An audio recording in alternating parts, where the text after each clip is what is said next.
l'armée russe essaye de profiter d'une situation où nous attendons de nos partenaires les fournitures d'armes. Et c'est à cela que l'armée russe s'attend effectivement qu'il y ait du retard dans le fournissement des armes. Et nos partenaires doivent comprendre que la livraison rapide des aides américaines, des fournitures d'armes, de munitions, est synonyme de stabilisation sur le front. La fourniture de ces équipements militaires, de ces armes, doit alors stopper les actions terroristes de la Russie sur le territoire ukrainien. Mesdames et messieurs, ce sont les déclarations de M. Volodymyr Zelensky.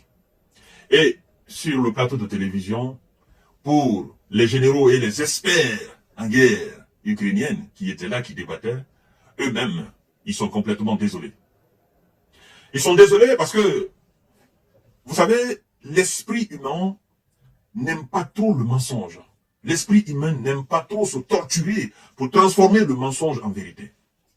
Et alors, c'est là où vous entendez des journalistes dire, ou des journaux dire, si les aides américaines, les aides européennes ne viennent pas, la Russie risque de s'emparer de Tchatchifia. Tchatchifia, qui est une position encore hautement stratégique, parce que tout est hautement stratégique en Ukraine, disent-ils. Ils disent que Tchatchifia est sur une hauteur qui permettra à l'armée russe d'avoir une position claire, d'avoir une position plus que dominante sur l'armée ukrainienne au front. Et il y en a qui vont jusqu'à dire que les soldats ukrainiens qui sont sur le terrain, ils sont actuellement, la troupe ukrainienne c'est 30%, parce que tout ce qui a été formé a été décimé. Et depuis la décimation alors de ces nombreux soldats, il ne reste que 30%, et ce sont ces 30%-là qui font aujourd'hui les 85% du combat face à l'armée russe. Et donc il n'y a pas de rotation. Eux, ils sont épuisés. Épuisés tant sur le plan physique que sur le plan moral. Parce que pas de munitions, les chars ne sont pas là, et naturellement, les armes qui doivent être livrées par les Américains, ces armes ne sont pas encore venues. Et donc, ils doivent composer avec un avancée des Russes sur le terrain. Et une question phare qui se pose. Les armes qui viennent, ce sont les 35% de l'armée ukrainienne actuellement sur le terrain qui va utiliser ces mêmes armes étant épuisées, ou bien ce sont des recrues qui viendront prendre la relève, sachant très bien que ces recrues ne sont pas, ils ne sont pas formés, ils ne sont pas adaptés au type de combat. Ce sera encore une nouvelle désillusion de la part des Occidentaux. Là, moi je voudrais tout simplement attirer l'attention des plus sceptiques, les saboteurs surtout. Ceux qui disent, bientôt 2 ans, la puissante armée russe n'arrive pas à finir avec la petite armée ukrainienne. Écoutez bien. La première phrase de M. Zelensky répond à votre question et à votre sabotage. Vous qui dites la puissante armée russe n'arrive pas à finir avec la petite armée ukrainienne. Zelensky dit quoi? Il dit, l'armée russe essaye de profiter d'une situation où nous attendons de nos partenaires la livraison des armes. L'armée russe essaye de profiter d'une situation où nous attendons de nos partenaires la livraison des armes. Il va plus loin en disant, la livraison rapide de ces armes est synonyme de stabiliser le front. 2 déclarations très importantes. La première d'abord. La première vous dit clairement que sans les partenaires qui sont les fournisseurs à 85% des armes à l'Ukraine, l'Ukraine ne peut pas tenir. Et dans les 85%, il faut dire que les États-Unis, eux seuls, constituent 50 à 60%.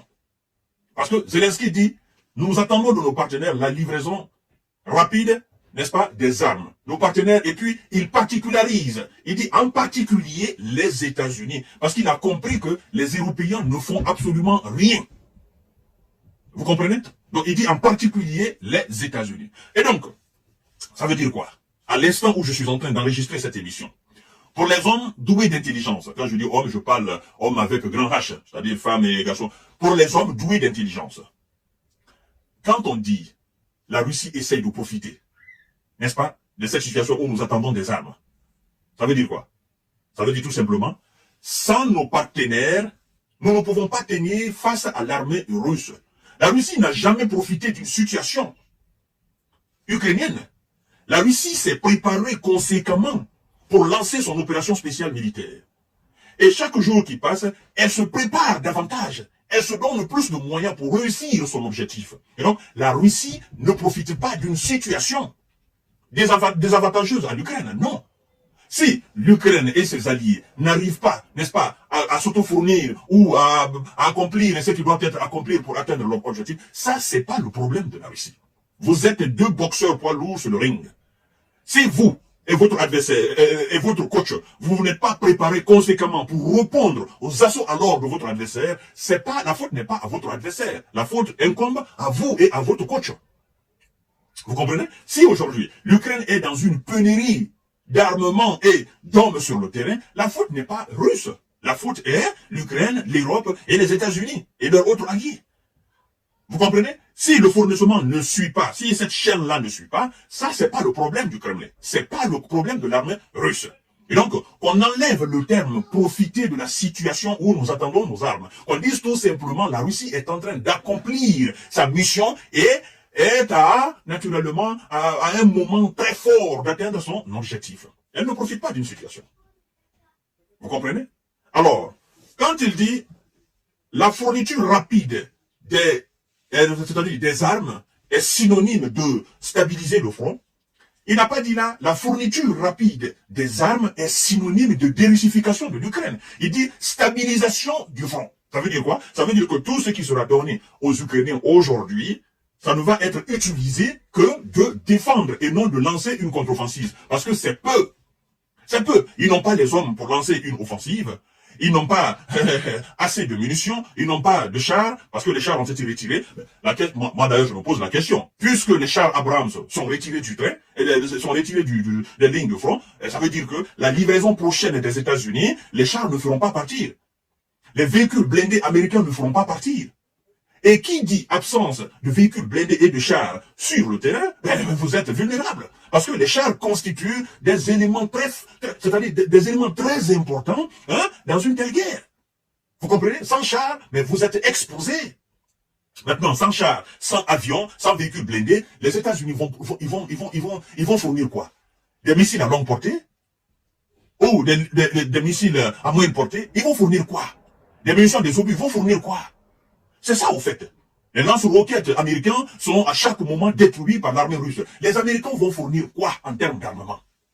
Parce que même s'ils venaient à fournir les F-16 ou les F-35, ce qu'ils ne feront jamais, parce que les F-35, ça coûte énormément cher, même s'ils venaient à fournir les F-16, l'Ukraine n'a pas encore de pilotes formés conséquemment pour cela. On nous apprend qu'il y a 4 qui étaient en Grande-Bretagne, qui sont actuellement en France. Il y a d'autres aussi qui sont en Grande-Bretagne, je crois bien 5 ou 6 comme ça qui doivent rejoindre. Mais si vous devez former des pilotes ukrainiens, 2, 3, 4, ça va faire quoi?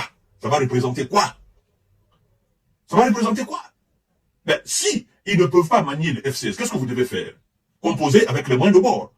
L'aviation russe, l'aviation ukrainienne a l'habitude d'utiliser des avions de l'ère soviétique, c'est-à-dire les MiG. Alors, certainement, il y a des MiG en Pologne, il y a des MiG en Russie, en Roumanie, il y a des MiG en Lettonie, il y a des MiG plus certainement en Finlande. Mais regroupez tous ces MiG-là, vous les donnez à l'Ukraine. Alors, mesdames et messieurs, la situation est vraiment, vraiment, vraiment compliquée aujourd'hui. Au front, même les journalistes au niveau des différents médias, eux-mêmes, ils se rendent compte parce qu'ils savent dorénavant que, écoutez, voilà, la situation est catastrophique. C'est trop tard. Comme disait le Premier ministre polonais. Il dit, mieux vaut tard que trop tard. Il dit, j'espère qu'il n'est pas trop tard pour l'Ukraine. Et on est en train de constater cela. Parce que si les armes doivent quitter aux États-Unis pour venir en Pologne et puis être livrées à l'Ukraine, arriver jusqu'au niveau de front, ça c'est pas un mois, ça c'est pas 2 mois. Il y a des armes qui viendront d'ailleurs. Les Ukrainiens n'ont pas l'habitude d'utiliser ces armes-là. Donc, il faut les former à l'utilisation de ces armes. Et sincèrement, mesdames et messieurs, aujourd'hui, toutes les étoiles sont réunies pour que cette situation tourne au désastre, en fait. Mais bon, comme les Ukrainiens ne comprennent pas, et comme Zelensky ne comprend pas aussi, il est obstiné par cette volonté de mettre la Russie à genoux, sincèrement. Je suis désolé, mais c'est la réalité des choses, au fait. La Russie continue d'avancer, avancer, avancer. Et ça donne des mots de tête à M. Zelensky et à ses alliés, parce qu'ils sont aujourd'hui impuissants, ils sont en train d'assister impuissamment, n'est-ce pas, à la victoire écrasante de la Russie. Et c'est ce qui est, c'est ce qui est dommage, au fait, après tout ce qui a été fourni. À tout à l'heure pour notre série d'informations de décortiquage. Partagez la vidéo dans tous les groupes aussi.